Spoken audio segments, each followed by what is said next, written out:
It's Tuesday, the 21st of June, 2016. I am Robin Yellow, and this is Techtasm, episode 20, Jide Talking. And with me again, because nobody else can fill his boots, is James Woodall. Hello, hello, hello. How are you doing? Thank you very much for the show title, James. Anytime. I'm glad I could contribute.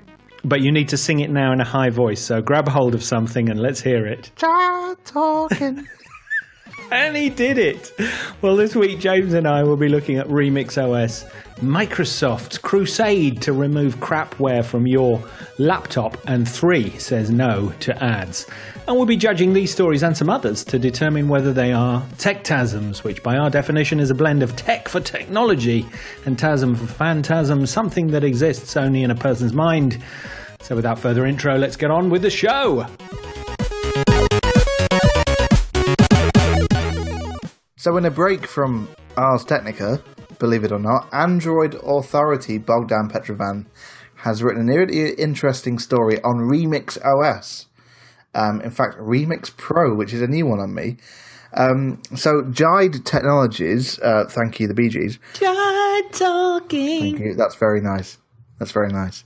That was a solid 6 on 10. Thank you very much. Jide Technologies has announced a Remix OS based laptop. I guess, is this a poor man's Chromebook? I'm not too sure, really. Well, we've talked about Remix OS before. What they've done is they forked Android and put a windowing system into it. So what's really interesting about this is it's actually pretty damn powerful. It's a Snapdragon 652 with 3 gig of RAM.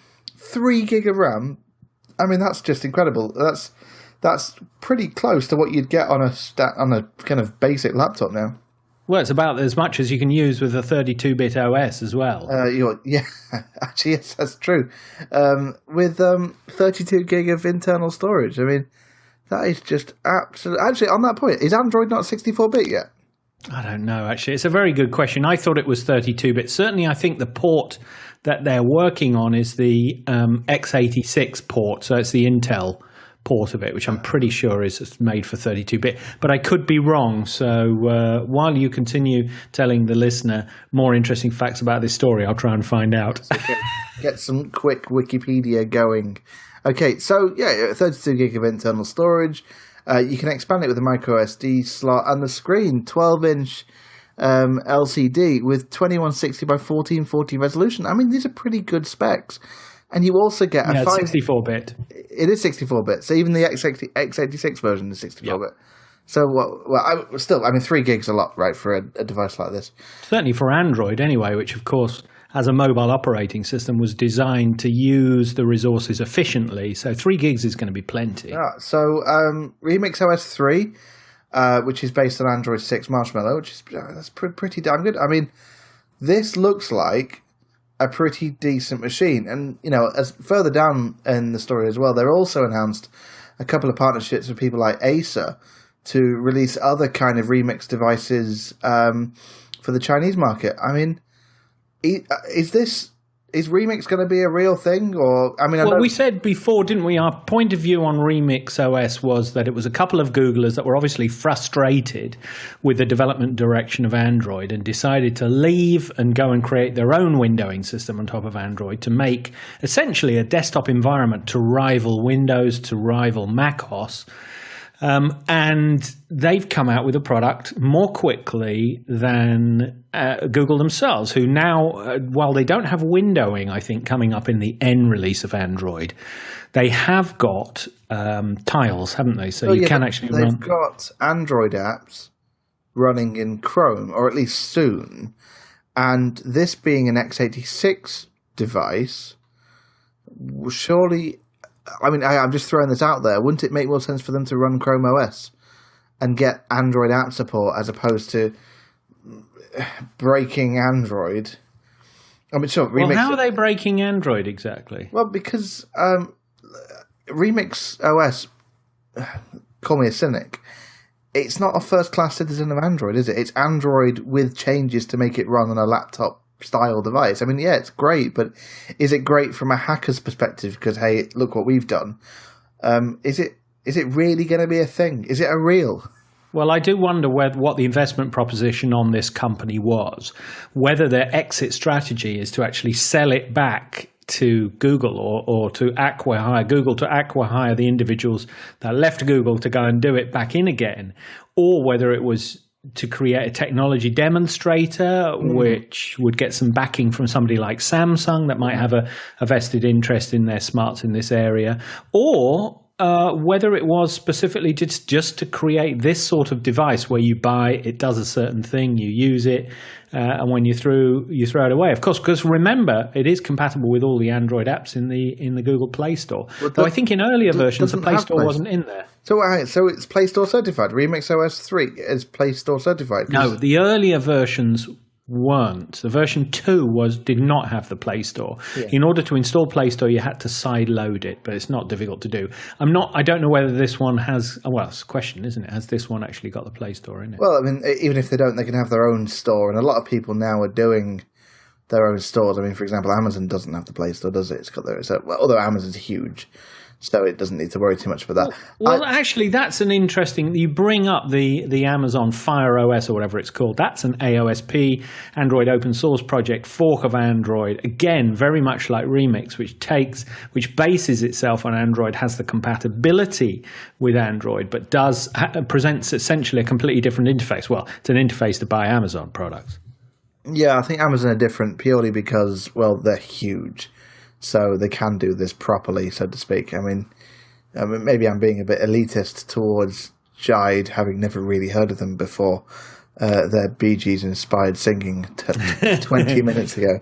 Well, look, with this one, James, I've really got to fight my desire to want them to succeed. But I really think actually Jide and Remix is a Techtasm. I think that Android N or possibly O or P will go this way, and I think Android will turn into a desktop-style operating system to conquer them all. Not only because it's the logical next step, but also remember, Google have stated that their strategy is to merge Chrome OS, which is a desktop OS, with Android in the future. They've said they're working on it, and they've started introducing those features. The new version of Chrome OS, of course, will have the Play Store on it from September, and in fact, I think there's interesting, we're not doing it this week on the show, but the very first device, which is the Asus Chromebook Flip, in the developer channel has got the Google Play Store and you can run Android apps.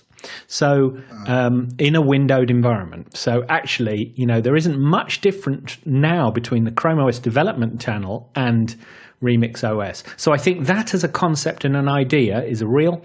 I think that Jide and Remix Pro is unfortunately a Techtasm. Yeah, no, okay, that makes sense. I'm on the Techtasm bench for this particular one. So well, that's 2 for 0. That makes it a big fat Techtasm. Let's move on.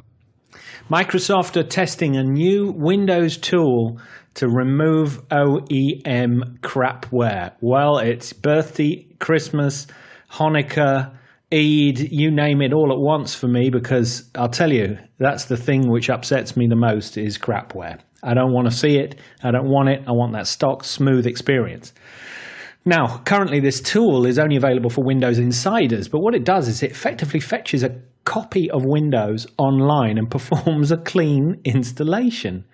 Now, the only option is whether you want to preserve your personal data, any other software that's been installed by the vendor, including their various applications and utilities that the OEMs have bundled with their system, is going to be blown away. Thank you very much to Peter Bright of Ars Technica for this article. James, what do you think? A good idea or a bit of a disaster? It's really interesting. I do raise a question about drivers, because sometimes these PCs that you get will use hardware where the driver is not available in Windows Update.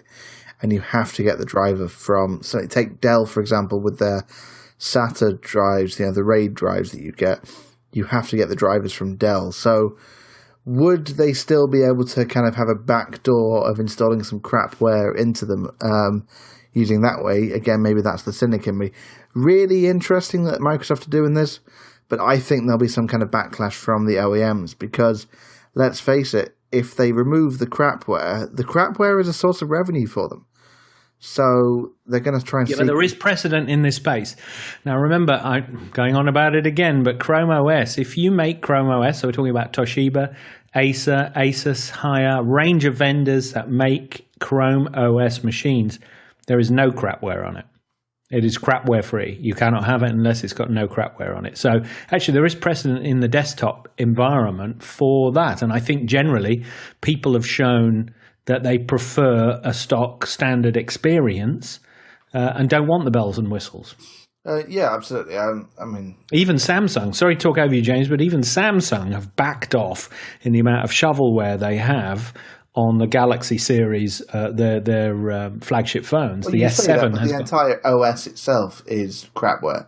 I mean, TouchWiz, for Christ's sake.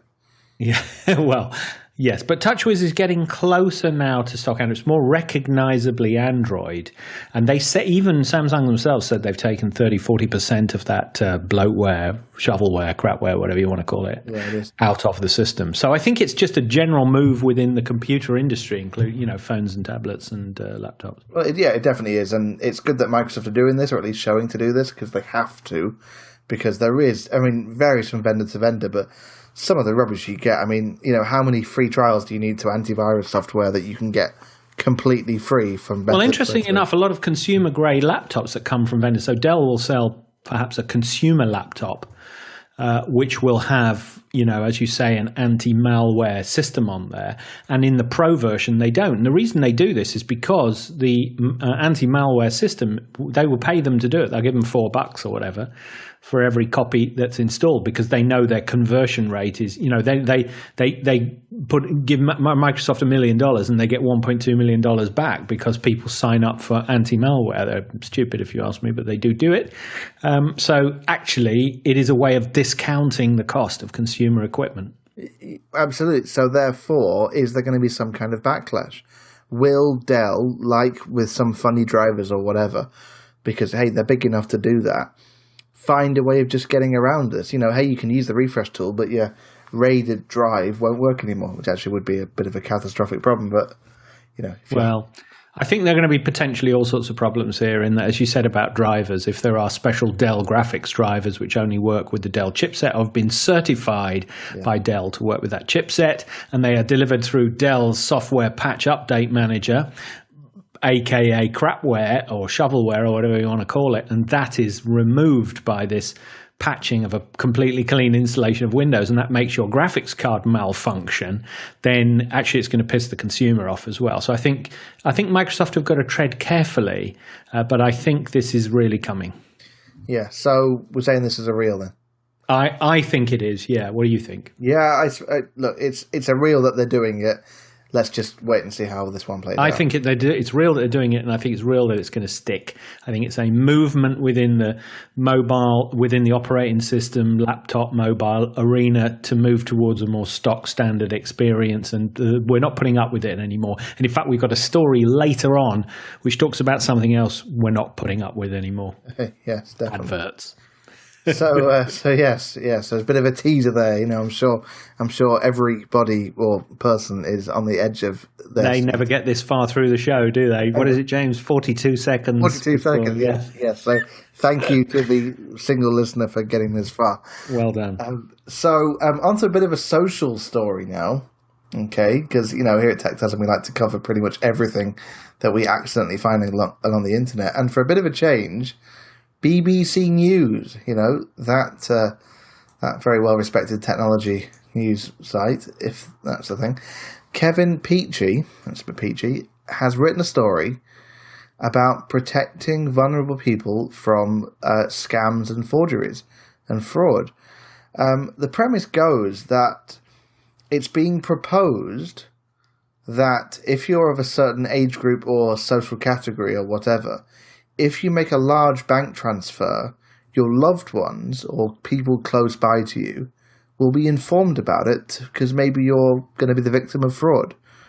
Now, what do you think? Do you know, it's interesting. In society, we cannot legislate for stupidity. And really, a lack of education is the worst thing that you can do to any child, in my opinion, because that won't allow them to function successfully in life. and they will potentially become vulnerable in terms of being able to be mugged or caught out by these scammers, because there have been criminals since time began. I mean, there's nothing new about this. Yeah. You can't legislate for it. Now, what they're suggesting here is this is something where perhaps breaking a little bit of the old privacy here for the greater good. And I don't know whether this is going to be an opt-in service or something that these banks are going to have to do, or whether you're going to have to opt into it yourself. Imagine you're sort of in your 50s and you've got the opportunity to opt into a system which says, if you're stupid in the future, we'll tell your family that you're being stupid. I'm not sure how many people would sign up. So this is the kind of thing really which requires legislation and facts. Now, how much of this sort of scamming goes on? Well, and what they're saying is,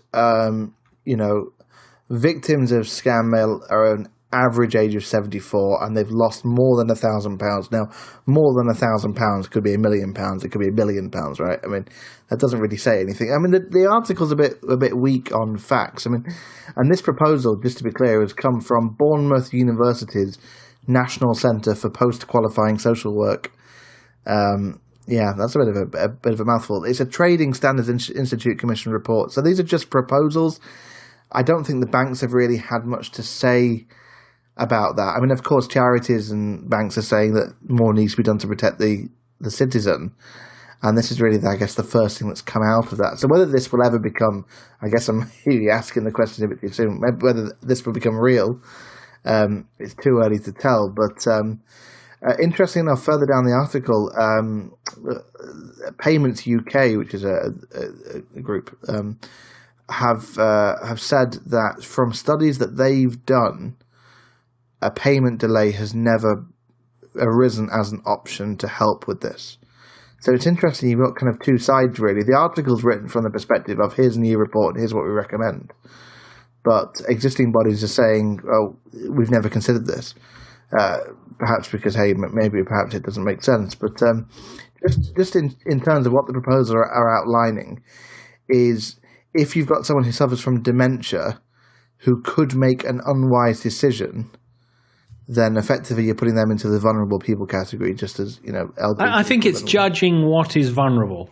Is being weak-minded and being, having experienced a lifetime of being hit by scammers, does that put you in a vulnerable category? Yes, no. That's going to be incredibly difficult to manage.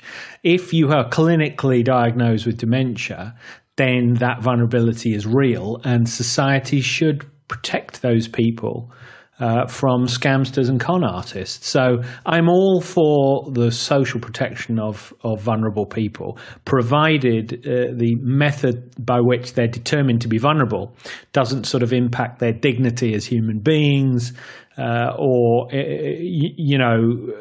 falsely categorize people as being vulnerable when they're just a bit dim. Yes, definitely. Well, I guess we'll wait and see how this one particularly unfolds. But I mean, is this going to be a real or? No, I don't think so. I think this is a bit of a Techtasm. Unfortunately, in this country, this isn't France. I think this is the kind of thing which should fly in France, where they have the social contract, and they're quite happy to take a bit of interference through legislation in their lives in return for being listened to. I think in Britain we're a bit more like the Americans. We like, a bit more libertarian, a bit more, like our personal freedoms, and so I don't think this would fly. I agree. Well, in actually NASDAQ.com, which is a new news source for us, James, Apple, it was reported that Apple have made some challenges in China, have been challenged in China by a small company called Shenzhen Bailey that have won an injunction, you're not going to believe this, James, against sales of Apple's iPhone 6 and iPhone 6 Plus in Beijing, based on a patent covering smartphone design. So they have literally cloned the iPhone 6 and iPhone 6 Plus and said, oh no, it's our design. You can't sell in Beijing. and it's been upheld. Now, the ruling apparently is a hint of the growing challenges that Western companies are facing in China. And as their Chinese companies sort of maturing into stronger competitors to Western products like iPhone,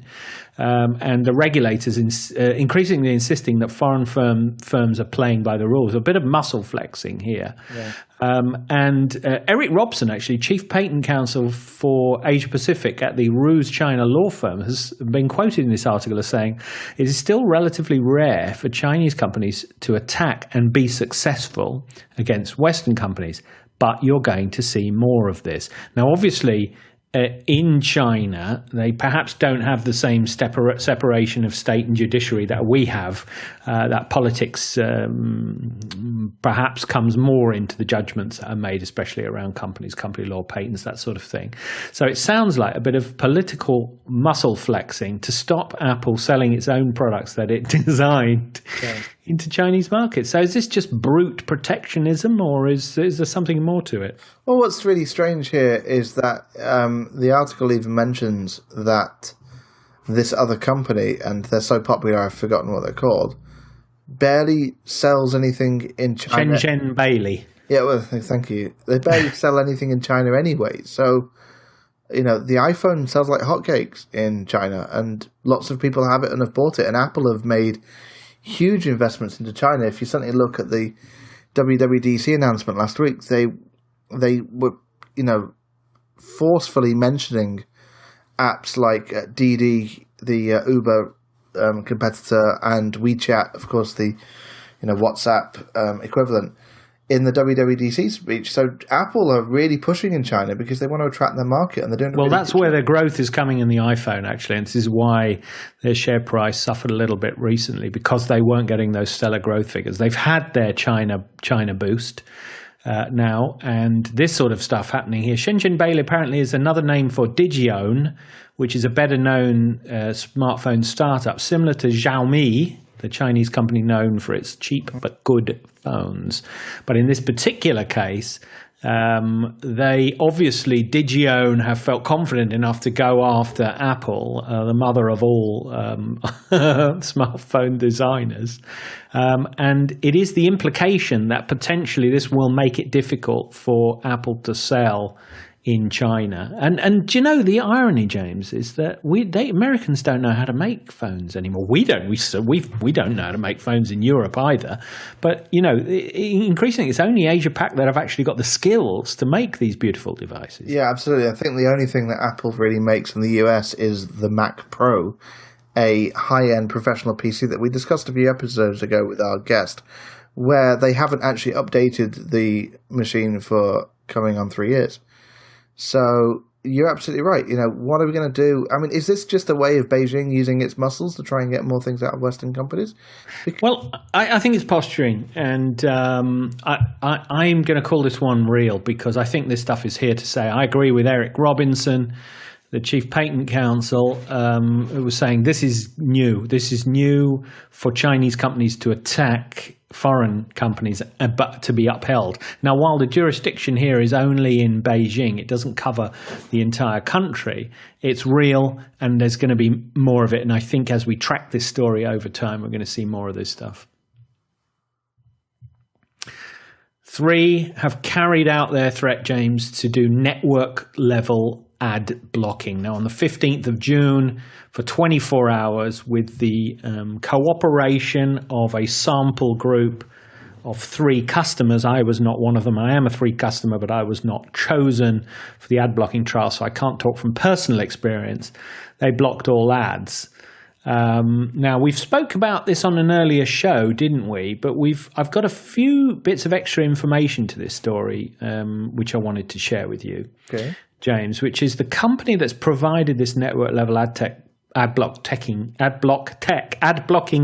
tech is called Shine. Now, this is an Israeli company, and they've promised that they won't look at or store any of the data that passes through its equipment. So they've presumably got equipment at 3's offices or wherever it is. But obviously, since Shine needs to probe the network to fish out the ads, They've got the data. We don't know whether they're storing that or not, and we certainly, don't know what they're actually doing with it. They've said that. There've been reports that Shine are using deep packet inspection and machine learning to identify adverts rather than a sort of, whitelist or blacklist.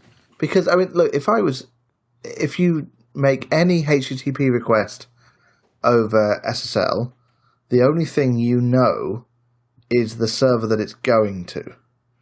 So I've got a couple of questions that maybe this article answers. The first is, what happens to adverts that get delivered native through an application, say Facebook or Twitter, for example? And secondly, because HTTPS is secure end-to-end, how do they know that particular piece of traffic is advertising? Deep packet inspection. Sure, but it's encrypted. You can inspect all you want. Unless, of course, adverts are not being sent over HTTPS, which would be amazing if that's. Well, no, not necessarily. And think about it. If you're serving a gigantic amount of ads and you have to encrypt all of those ads, why on earth would you do it? Well, because they're being blocked. Well, correct, yes. So maybe this is, there is this sort of cat and mouse game going on between the blockers, be those individuals that have got, uBlock Origin or AdBlock or AdBlock Plus or any of those blocking plugins for their browser, and the advertising industry that needs to ship ads and to sell them and then pass on some of those profits onto websites of the sort that we read and follow in this show. And without that advertising revenue, a lot of them wouldn't exist. So it's creating a real conundrum for them. Let's not feel too sorry for them here. They have to find a funding model which works. And that may be a tip jar, a pound here, pound there. It may be a subscription. It may be a plea, as we talked on an earlier show about The Guardian, asking, say, we've noticed you've got an ad blocker. Why don't you give us a $5? And then we'll continue to produce this high-quality content that you obviously love. And that's going to have one or two effects. It's going to make you think, well, maybe I should give them a $5. Or it's going to make you think, no, actually, it's not that good. I can get it elsewhere, so I'm just going to leave it. It certainly will drive down the amount of money that goes into journalism, particularly, or media generally, because those are the places that need that ad revenue. The worrying point here is, and this fact is fascinating, is that Shine are not charging 3 anything to carry out this service for them. Right. So what that means is that they have got a plan to make money somewhere else. And how do you think that's going to work, James? Well, I think there's a bit of data mining going on somewhere. Or they're going to let through some good adverts. So they will take control of your ad blocking experience, but then start pushing their own ads in, for which they charge double, triple, quadruple the money. Because suddenly if I take away 90% of your ads and then just let a few ads through, you're going to read those ads, or they're certainly going to be noteworthy. So I think their motives are a little bit dubious here. I think they want to establish a large user base and then exploit it when the time is right. So don't believe everything, just because it looks good on the surface doesn't mean it's necessarily going to be good. I disagree. It doesn't look good at all. I'm completely against the idea of network level ad blocking. I don't want my ISP to be reading my traffic, and I don't mind the adverts in the first place, because if you get annoying, you vote with your feet, right? I'm smart enough to know that if I don't like a website, I'll just go to a different website. Interesting. That's good. Yeah. See, I'm kind of torn on this one. On the one hand, I like the idea of not having intrusive ads. The advertising industry, if you're listening, you had your chance, you blew it. You just put too much crap onto my screen, especially for mobile. And this is specifically the 3 network is mobile. If I didn't point that out earlier, I apologize. Where it costs you, cash money to download this stuff, and 30-40% of my payload coming down to my phone is adverts, then I'm paying hard cash for that. It's expensive to get mobile content, or is in the UK anyway. So that's what I object to, and I think that's potentially why they're starting here with this stuff. But I do worry, not from the privacy point of view, and I do hear what you're saying, James, but I do worry that they've got an insidious master plan. Yeah, absolutely. Here. I mean, Cohen, we've discussed previously that what free means is that you're the product. Yeah, I know. And, there is no business out there in the world that can sustain a free model, let's be a charity and do this for the public good, because, I don't trust them. I can't call this one either way. It's too bloody serious for a last story, James. Just for the record, for the listener, there was another last story that was ditched. Yeah, but it was so bad. The other last story, listener, was a case which turned your smartphone into a Game Boy. But was that depressing? No, it wasn't. It was a nice bit of fluff. But don't worry about it, James, because no one will have got this far. Okay. So nobody listening, don't listen to this. Okay, just quickly wrapping up on the 3 thing. I think this is a Techtasm. I'm firmly on the side of the Techtasm fence because I think they will do it. And very quickly, the ad providers will find a way around it, such as encrypting it via SSL or doing some kind of... Look, it's not going to be hard to try and stay ahead of these guys. Whatever. It's a Techtasm. It might work for a day, but then it'll just disappear. I think it's a Techtasm too, actually, because I like the idea of it, but I just don't think it will stick because of people's suspicions either of privacy or being held to ransom to see ads later down the line.